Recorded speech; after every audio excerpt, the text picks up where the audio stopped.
പ്രിയപ്പെട്ടവരെ നമസ്കാരം. 2020 താരതമ്യം ചെയ്യുന്ന സമയത്ത് 2025 തെരഞ്ഞെടുപ്പിൽ ഞാൻ കണ്ട ഒരു പ്രത്യേകത ഞാൻ നിങ്ങളോട് പറയാം.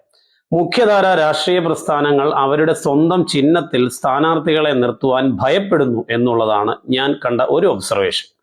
സമയക്കുറവുകൊണ്ട് അതിനെക്കുറിച്ച് മാത്രം ഒന്ന് പറയാം.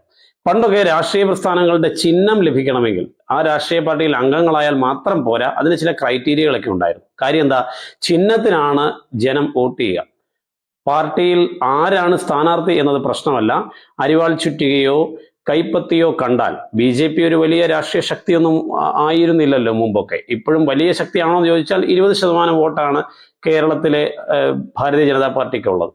BJP ചില കാൻഡിഡേറ്റ്സിനെ കണ്ടെത്താൻ വേണ്ടി വല്ലാതെ കഷ്ടപ്പെട്ടു നടന്നൊരു കാലമൊക്കെ എനിക്ക് കൃത്യമായിട്ട് ഓർമ്മയുണ്ട്. എല്ലാ വാർഡിലും ചില ഭൂരിപക്ഷ സ്ഥാനാർത്ഥികളെ നിർത്താൻ സാധിക്കുന്നില്ല. നിർത്തിയ സ്ഥാനാർത്ഥിക്ക് വേണ്ടി വർക്ക് ചെയ്യാൻ തന്നെ ആൾ കുറഞ്ഞിരിക്കുന്ന ഒരു സാഹചര്യം. അങ്ങനെയൊക്കെ വരുന്ന സാഹചര്യങ്ങളിൽ അവരായിരുന്നു മുമ്പ് സ്വതന്ത്ര സ്ഥാനാർത്ഥികളെ കൂടുതലായി കണ്ടെത്തിയിരുന്നത്.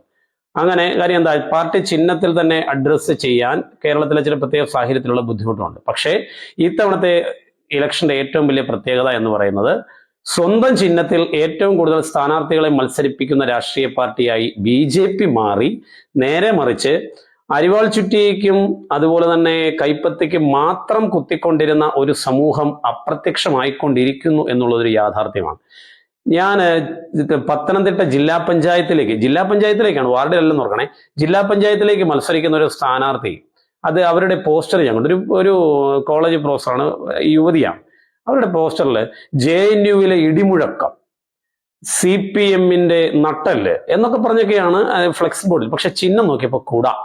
JNUവിലെ ഇടിമുഴക്കത്തിന് എന്താണ് കേരളത്തിൽ കൂടാ? ഇവിടെയാണ് വ്യത്യാസം. കൈതച്ചക്ക, മൊബൈൽ ഫോൺ, ഈ ചിഹ്നമൊക്കെ ഉള്ളത് മണ്ഡലം പ്രസിഡന്റ്, കോൺഗ്രസിന്റെ മണ്ഡലം പ്രസിഡന്റിനും അതേപോലെ തന്നെ CPMന്റെ ഏരിയ കമ്മിറ്റി അംഗങ്ങൾക്കും ജില്ലാ കമ്മിറ്റി അംഗങ്ങൾക്കും ജില്ലാ സെക്രട്ടേറിയറ്റ് അംഗങ്ങൾക്ക് വരെയൊക്കെയാണ് ഞാൻ കണ്ട ചില പോസ്റ്ററുകളിലെ കൈതച്ചക്കയും മൊബൈൽ ഫോണും പുട്ടുകുറ്റിയും ഒക്കെ ചിഹ്നം. ഇത് ശരിക്കും നമ്മൾ ചിന്തിക്കേണ്ട ഒന്ന് തന്നെയാണ്. ഈ മുഖ്യധാര രാഷ്ട്രീയ പ്രസ്ഥാനങ്ങൾക്ക്, കേരളത്തിലെ മുഖ്യധാര രാഷ്ട്രീയ പ്രസ്ഥാനങ്ങൾക്ക് കോൺഫിഡൻസ് നഷ്ടപ്പെടുന്നു. അവനവന്റെ ചിഹ്നത്തിൽ നിന്നാൽ ജനം വോട്ട് ചെയ്യാൻ തയ്യാറല്ല എന്നൊരു സാഹചര്യം കേരളത്തിൽ ഉണ്ടായിരിക്കുന്നു എന്നുള്ളൊരു യാഥാർത്ഥ്യം തന്നെയാണ്. ഇനി ചിഹ്നം ഒന്ന് മാറ്റിപ്പിടിക്കുക. ഈ കുറച്ച് കഴിയുമ്പോൾ ഇപ്പോൾ അതേപോലെ ഈ കടും ചുവപ്പൊക്കെ പോയി ഫ്ലെക്സ് ബോർഡുകളിൽ നിന്ന്, അല്ലേ?